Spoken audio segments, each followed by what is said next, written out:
Alhamdulillah wassalatu wassalamu ala Rasulillah wa ala alihi washabbihi wa ala.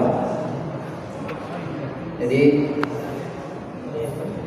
tadi kita sudah bahas, sudah lihat dari satu slide ke slide berikutnya itu tentang fisik Rasulullah Sallallahu Alaihi Wasallam.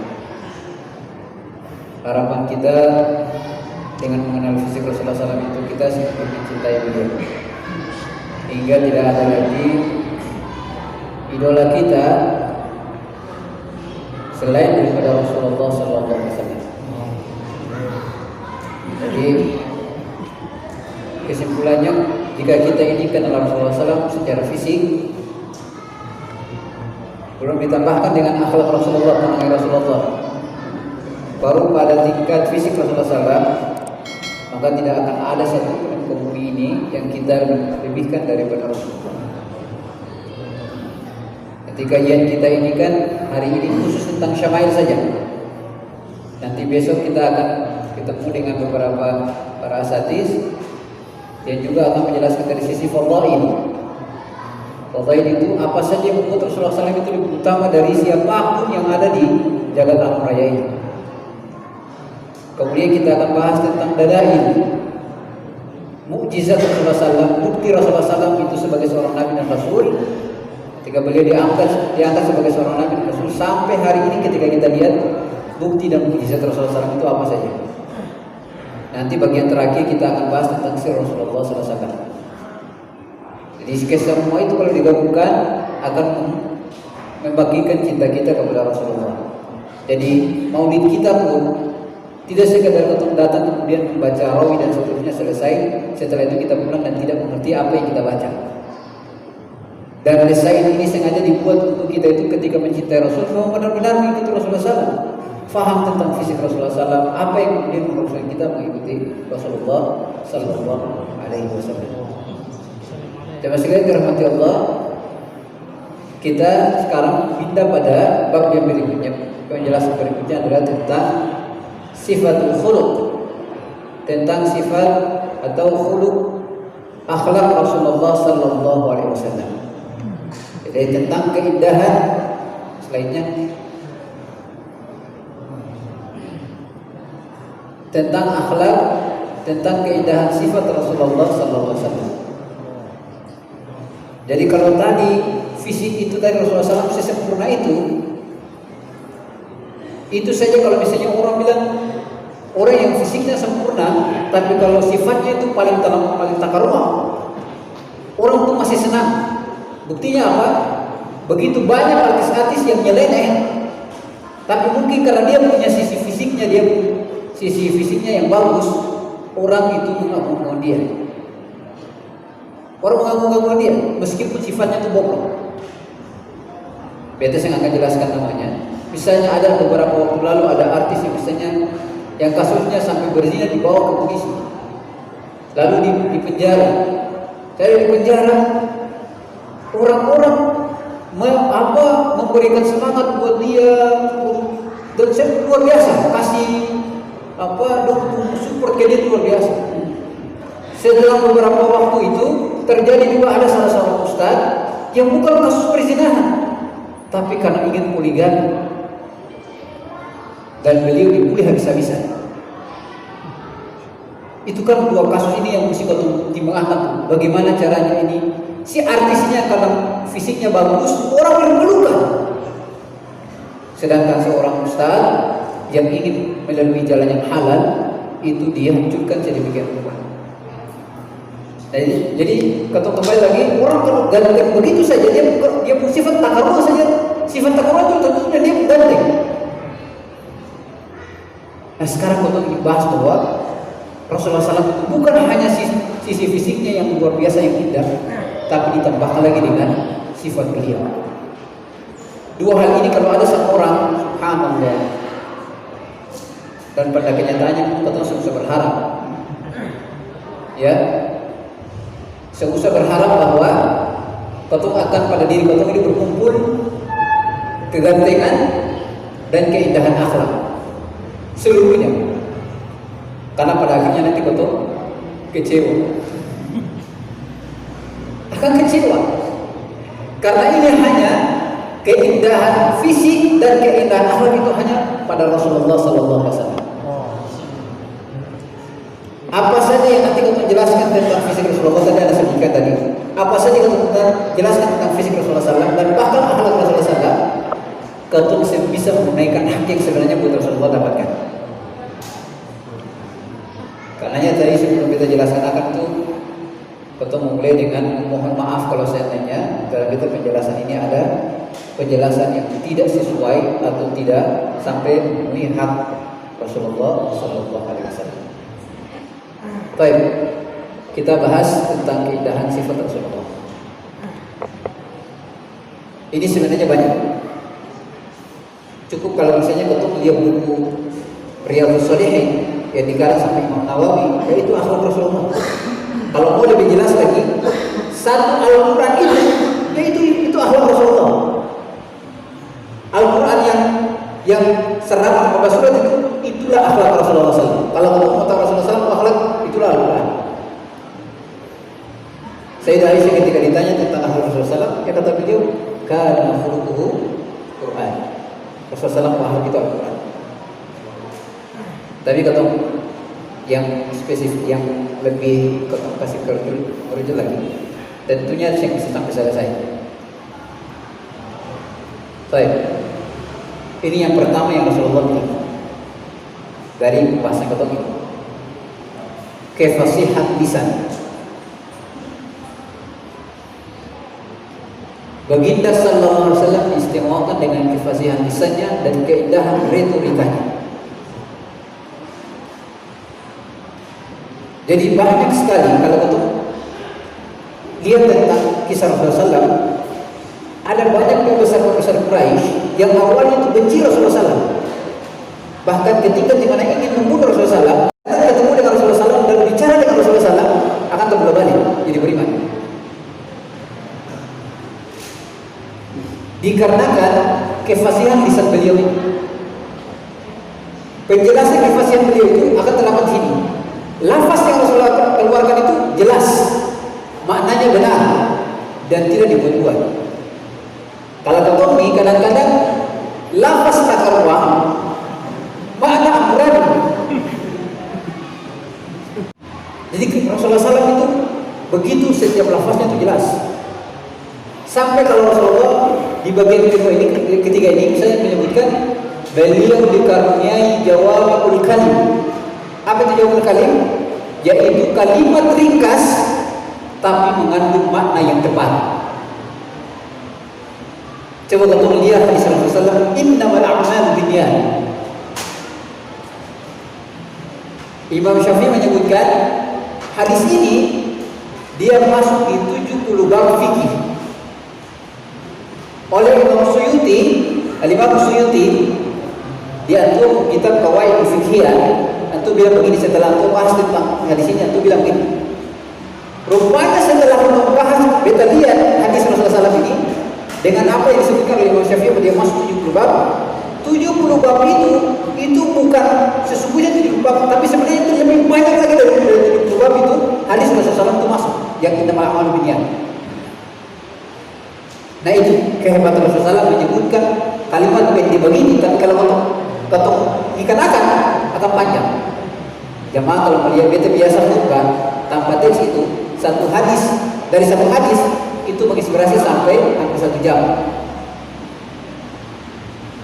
Dalam satu hadis saja. Ada satu buku namanya Kunuz Riyadhus Shalihin. Hadis Riyadhus Shalihin, tapi yang basyarah akam itu hampir 40 tom. Bukunya kalau kita baca akam ini kita yakin kita usia dari 6 tahun sampai kita wafat secara besar. Nah kehebatan Rasulullah itu jawab kali itu kalimat pendek tapi orang langsung mengerti. Nanti sahabat bilang Rasulullah itu kalau bicara kita bisa hitung berapa kata yang Rasulullah SAW bicara.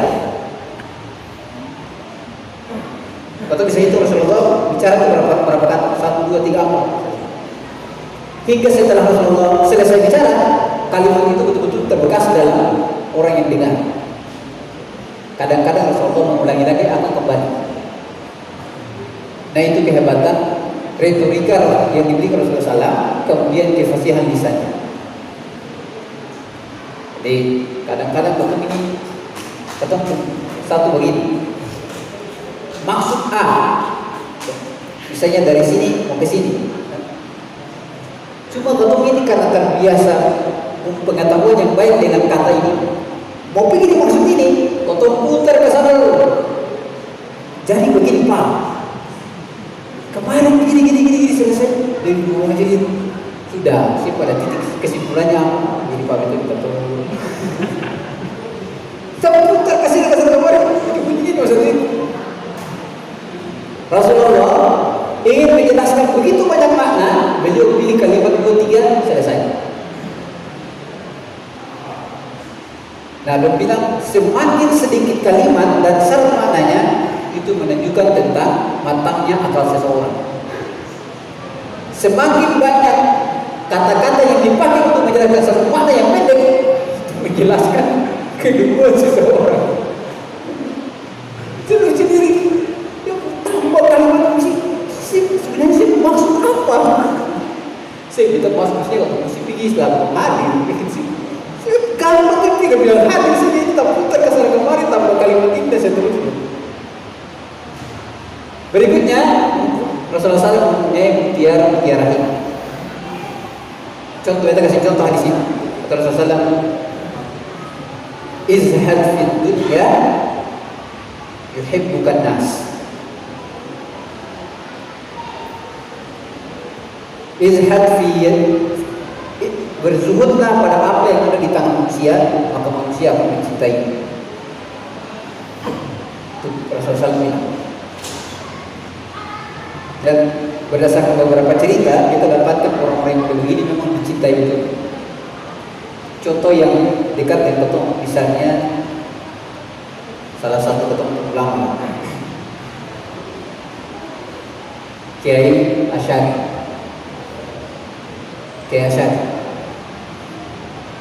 Itu orang cerita tentang bagaimana antua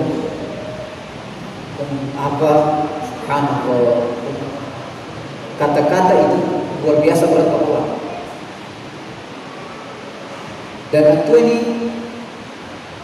orang paling lurus. Dia cerita antua isi ceramah di salah satu kantor, pulang pakai beca. Ada orang yang di kantor itu kan kasih amplop buat antua. Tapi kata-katanya begini, Ustaz ini pada kasih beca ya. Tahu apa yang terjadi?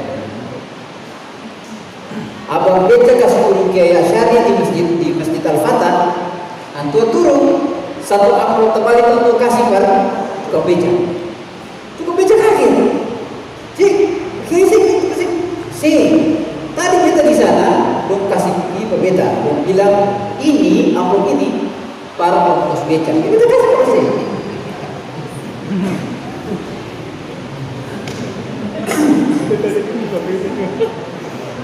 Lu kasih, atau betul-betul kasih. Dan subhanallah, tua ini orang paling cinta yang tua. Kayak Asy'ari, beta ini ketemu generasi yang ketemu dengan tua.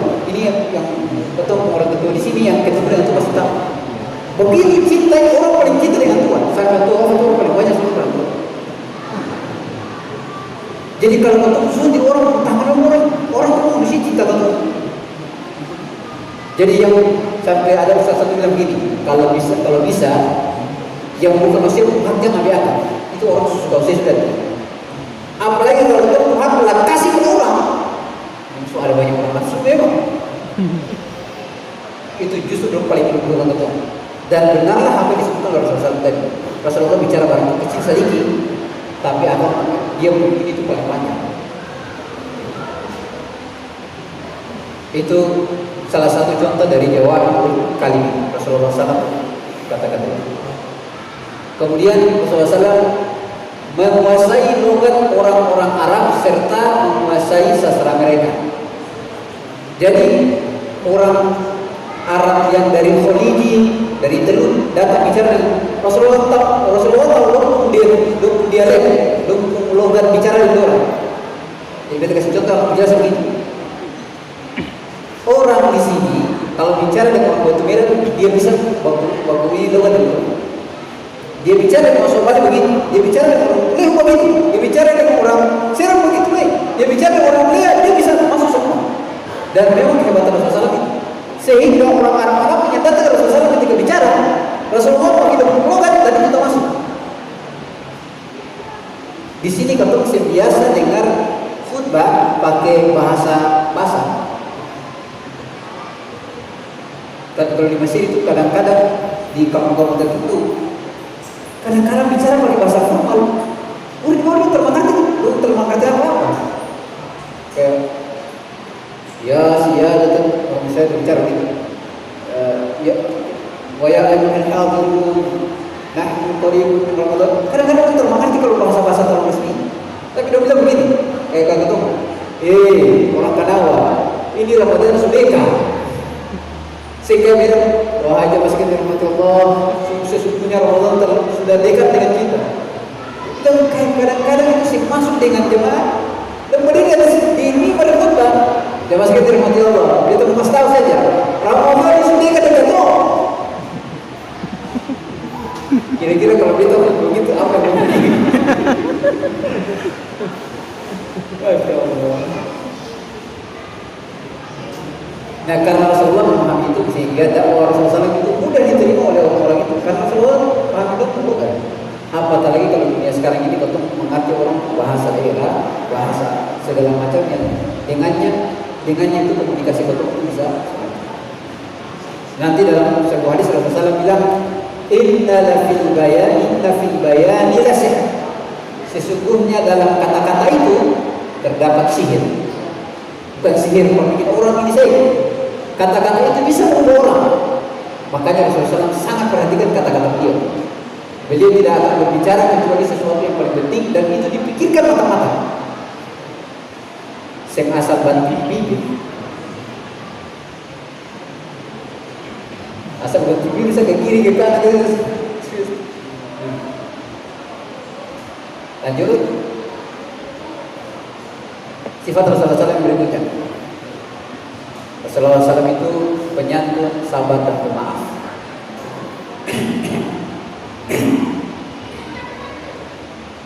Penyantun dan sabar dan pemaaf di saat mampu membalas. Sehingga semua orang bisa melakukan hal demikian. Jadi 3 sifat ini oleh Syekh Sofiyur Rahman Al-Mubarakfuri itu mengatakan 3 semua. Yang itu bilang orang yang penyantun, sabar, maaf ini 3 sifat ini serangkai. Kalau dia santun paling memungkinkan dia itu sabar. Kalau dia sabar dia paling memungkinkan pemaaf. Dan bagi Rasulullah SAW ini semusa lagi semusa untuk meragukan. Sabar bahkan Rasulullah SAW itu sabar pada saat tertimpa musibah.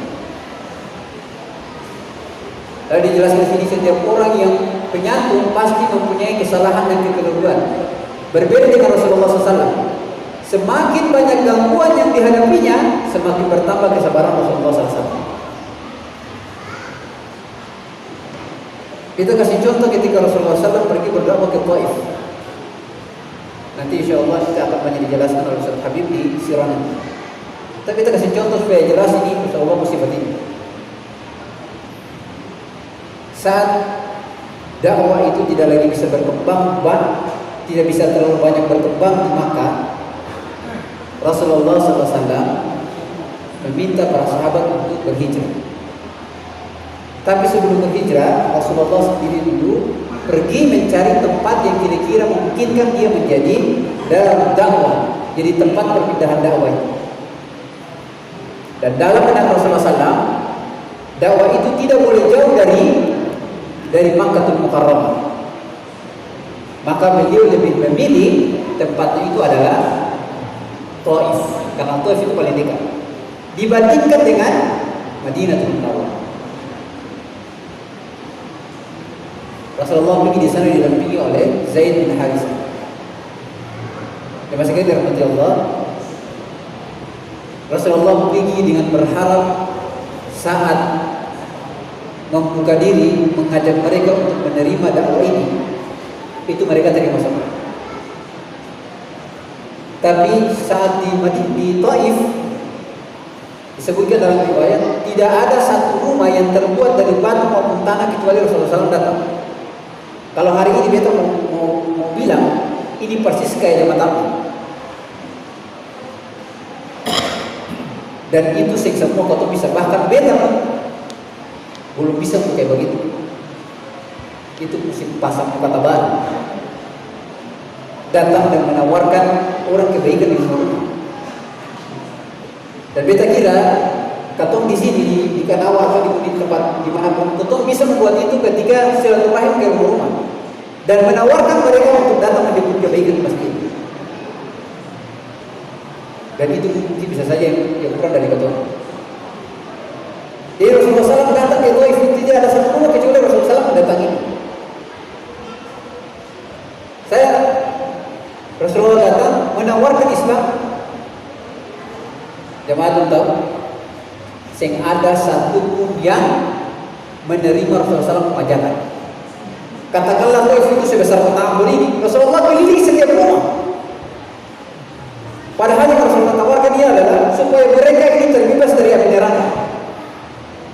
Bahkan setiap kali Rasulullah datang ke setiap rumah itu selalu diindikan dengan caci maki. Bahkan ada salah satu yang Rasulullah ketemu dengan dia lalu dia bilang begini, Muhammad, kalau misalnya ketemu bantu Ose, lalu berikutnya Ose menang, ketemu Ose mentar-mentar kedudukan apa? Rasulullah bilang, kedudukan itu Allah SWT yang tentukan. Dia bilang, kalau gitu, sepi. Ini juga sebagai isyarat buat ketum yang berdakwah. Berdakwah itu tidak berkaitan dengan ketum kedudukan di muka bumi ini. Berdakwah itu berkaitan dengan kedudukan di akhirat. Saya pusing, beta mau bicara kah, beta saya bicara kah. Saya Rasulullah bilang, seorang mukmin yang betul itu adalah Allah itu paling senang seorang mukmin yang dia bertakwa, tapi dia sembunyi dia pengetahuan. Kalau dia hadir di antara yang ini sangat orang yang tahu, tapi kontribusinya buat Islam itu jelas. Tapi kalau misalnya dia keluar, dia tidak ada di kerumunan itu, sangat orang yang bicara dia. Sampai kata Rasulullah SAW, mereka itu adalah misbah, hujah. Mereka itu pelita di kegelapan. Orang begini yang betul sulit cari. Saya pusing. Kalau mau cinta katanya saya cinta beta, yang jelasnya kontribusi beta buat Islam ini ada. Nah Rasulullah SAW itu datang menawarkan kebaikan ini. Kira-kira orang kalau datang di kantor tawar, mau ambil 1 miliar, mau apa sih? Ada orang datang sini tawarkan 1 miliar pada jemaah dong. Ambil kasih. Ambil kasih. Ambil. Tahu kasih itu mau 1 miliar dari mana? Biasanya normatifnya kau akan ambil. Tapi tawaran Rasulullah SAW itu bukan berkaitan dengan berkaitan dengan penerakan, berkaitan dengan kehidupan kota di dunia ini yang penuh dengan kebahagiaan. Itu tawaran Rasulullah SAW. Tapi semua yang diberikan Rasulullah SAW itu seluruhnya sangat bagus. Tua, kecil, besar, semua caci maki Rasulullah SAW. Sampai di situ, saat Rasulullah SAW mau pulang dari Taif untuk kembali ke Makkah, Rasulullah SAW sendiri juga khawatir karena mau balik ke Makkah ini siapa yang terima Rasulullah SAW? Matrud, terusir dari Makkah. Padahal Rasulullah SAW itu Ibnu Karim, seorang anak dari yang mulia, cucu dari yang mulia, dan beliau adalah orang yang mulia. Saat pulang, dong tunggu Rasulullah SAW di pinggir jalan semua.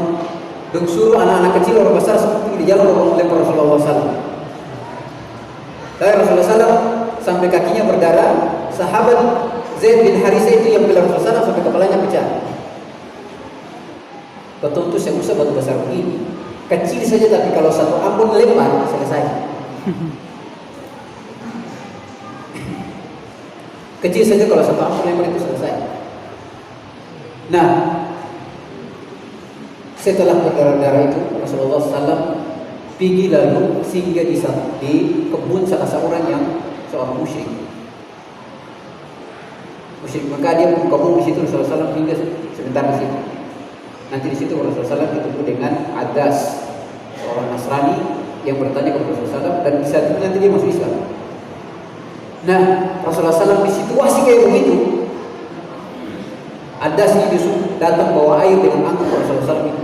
Sebelum Rasulullah SAW minum, Rasulullah katakan kepada Allah.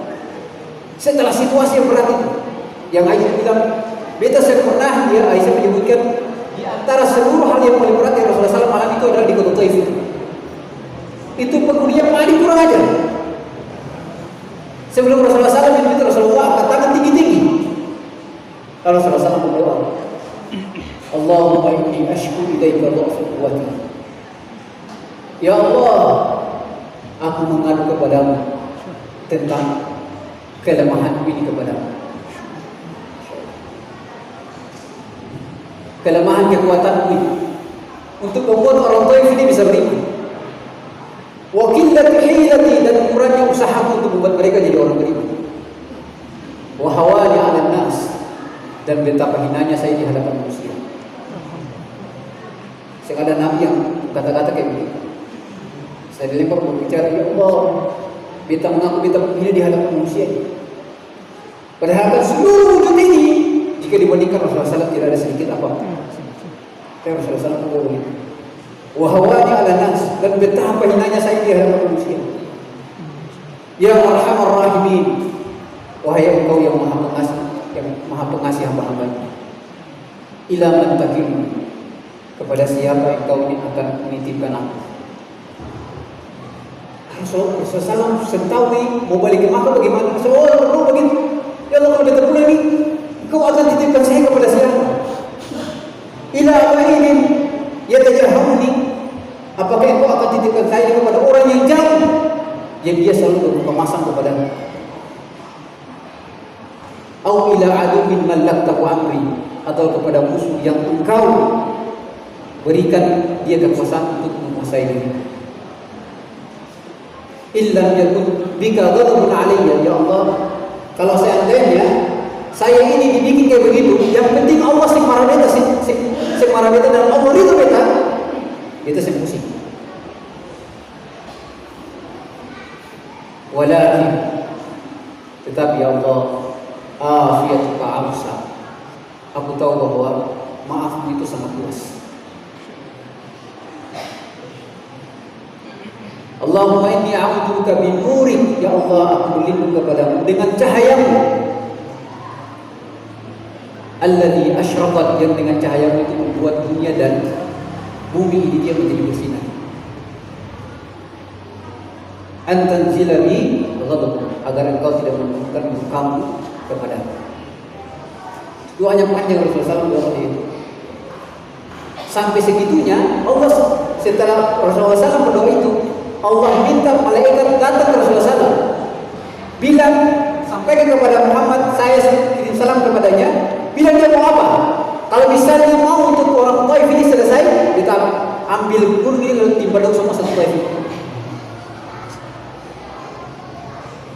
Baru ketemu lihat tadi, slide. Ketemu lihat tadi Rasulullah SAW sifat pemaaf ini. Saat malaikat datang bilang untuk menghancurkan orang Taif, Rasulullah bilang, la seh. Justru kita harapkan mudah-mudahan dari Taif itu ada keturunan-keturunan dari mereka yang akan menyembah Allah Subhanahu wa Ta'ala. Kita yakin ketemu kalau begitu, ya Allah, kita sentahu lihat Taif itu aku di bagaimana. Lalu kita hancur semuanya selesai. Tapi Rasulullah maaf ini itu luar biasa. Makanya di sini disebutkan, setiap orang penyantun pasti punya kesalahan dan kekeliruan. Berbeda dengan Rasulullah SAW. Semakin banyak gangguan yang dihadapinya, semakin bertambah kesabaran Rasulullah SAW. Dan itu hanya dimiliki oleh Rasulullah SAW. Kemudian ditambahkan di situ, dan tidak ada kesalahan orang bodoh yang tertuju kepada beliau kecuali menambah kemurahan hati beliau. Jadi ada orang Arab Badui pedalaman datang ke Rasulullah SAW. Rasulullah ada berdiri dengan sahabat. Datang langsung dengan Rasulullah SAW, pemrida, sorban, cekeng dari Rasulullah SAW, beliau berbilang begini, Muhammad, kasih zakat yang Allah sudah titipkan kepada Tuhan berbeda. Kalau misalnya kalau ada satu orang yang betul cintai dia begitu, kira-kira kamu reaksi pada orang itu gimana? Beta yakin, beta salam.